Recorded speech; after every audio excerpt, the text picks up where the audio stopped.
Minsan ba parang nararamdaman niyo na parang may nagbago, na hindi mo na ma-explain, na wala ka namang pruweba, pero ramdam na ramdam mo? Yung dati mabilis mag-reply, ngayon parang obligation na lang.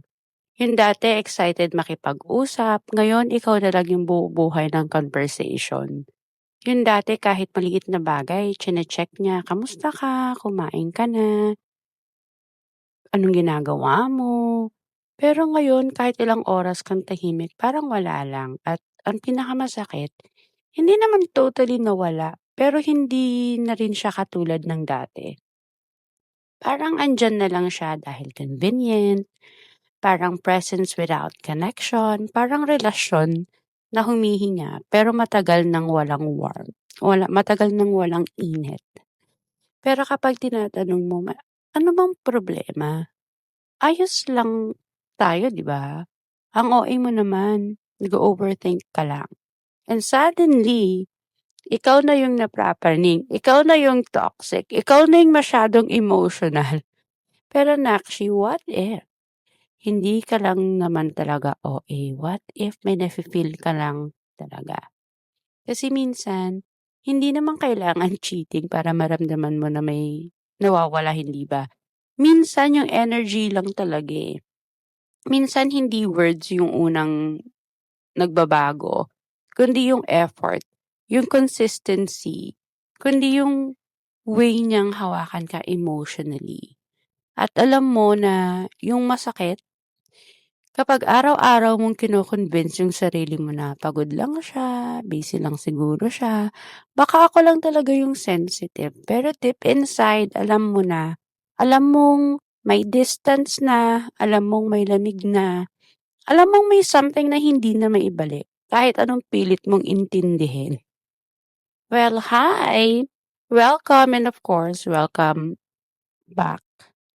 And welcome sa mga bago. It's me, Manak, and the podcast na to ay pag-uusapan natin ng buhay, intuition, witchery, at kung saan man tayo mag-align. And yes, bibigyan ko kayo ng 5 signs na hindi ka praning, nanlalamig lang talaga siya. Number 1. Number 1. Hindi na siya curious sa'yo. Dati gusto niyang malaman lahat. Anong ginagawa mo, kung kumain ka na ba, kamusta araw mo. May effort, 'di ba? May excitement, may presence. Pero ngayon, kahit mawala ka ng isang buong araw, parang okay lang. Hindi ka na hinahanap, hindi ka na chine-check. At yung energy niya, parang nandiyan ka naman eh. At minsan, dun mo marirealize na pag mahal ka ng tao, interesado siya sa'yo naturally. Hindi mo kailangang magmakaawa para mapansin. Okay. Number 2, ramdam mong ikaw lang ang nag-e-effort. Ramdam mong ikaw lang ang nag-e-effort sa relationship niyo. Ikaw yung nag-uumpisa ng usapan, ikaw yung nag-a-adjust, ikaw nagta-try mag-ayos, ikaw lagi umiintindi, ikaw na lang nagdadala ng connection, at kapag napagod ka, kapag tumigil ka, tahimik. Walang habol, walang, "Uy, okey ka lang ba?" Walang effort ibalik yung energy at dun mo mararamdaman yung masakit na truth na baka matagal ka ng lumalaban mag-isa. Number 3, kapag inopen up mo, nararamdaman mo, ikaw pa ang nagiging problema. Imbis na, "Sorry kung nafe-feel ko 'yan, anong puwede kong gawin para gumaan yung pakiramdam mo?" Ang maririnig mo na lang sa partner mo, "Ang drama mo, ang sensitive mo naman."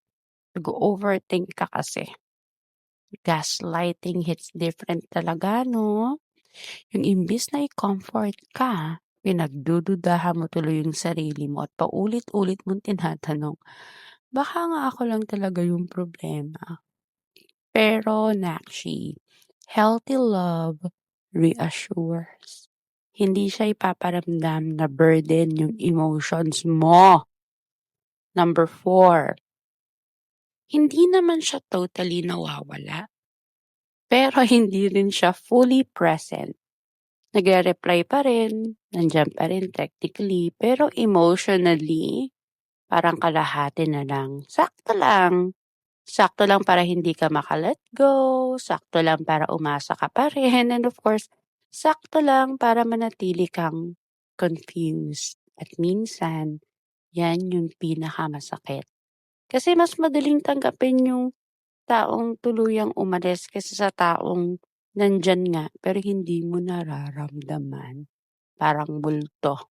Number 5, lumalakas intuition mo kaysa sa reassurance niya. Kahit anong sabi niyang okay lang tayo, mahal pa rin kita, wala namang problema. Bakit parang hindi mo maramdaman? Kasi words can lie, energy cannot. At alam mo yung nakaka-drain, yung kailangan mo pa ring pilitin yung sarili mo na maniwala sa words, kahit kabaliktaran na yung pinapakita ng action. At minsan, ang intuition mo hindi naman naghahanap ng gulo, protektahan ka lang talaga niyan. At dahil diyan, punta na tayo sa ating one card tarot pool. Hi! So, one card tarot reading na tayo!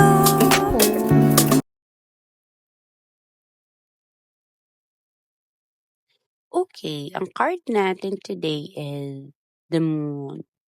Pero naka-reverse siya. Ayan, naka-reverse yung moon.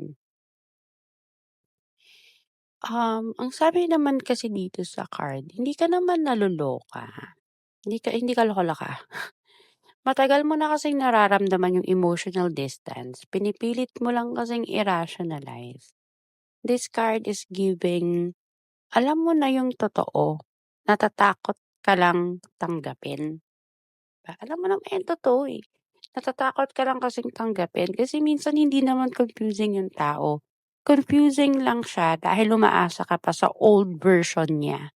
At alam mo yung pinakamabigat doon, kapag mas attached ka na sa memories kaysa sa reality ng treatment niya ngayon, the moon reverse is exposing illusions. Yung mga dahilan na paulit-ulit mong ginagawa para mapatawad yung bare minimum. Yung mga excuse na busy lang, hindi lang siya expressive, mahal naman ako nito. Pero deep inside, pagod ka na. Pagod ka nang magbasa ng mixed signals, pagod ka nang maghintay bumalik yung dating energy, pagod ka nang i-question yung worth mo dahil malamig na siya. At minsan, ang pinakamalaking red flag, yung kailangan mo pang kumbinsihin, i-convince yung sarili mo na mahal ka nung tao. So yan yung ating card, the moon in reverse. Ay nako. Sana tigilan mo ng i-gaslight ang sarili mo para lang mapanatili ang connection na matagal ng malamig. Sana dumating yung araw na hindi mo na kailangang mag-beg ng consistency kasi kusa itong ibibigay sa'yo. Sana maintindihan mo na hindi ka too much.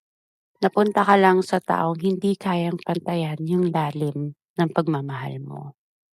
At sana kapag naramdaman mong ikaw na lang yung kumakapit, ay matuto kang bumitaw. Matuto kang bitawan kung anong meron kayo. Kasi hindi mo deserve yung love na puro confusion. Hindi mo deserve yung affection na kailangan mo pang hulaan. At lalong hindi mo deserve yung taong kaya kang panoorin maubos. Habang paulit-ulit na lang nagmamakaawa for the bare minimum.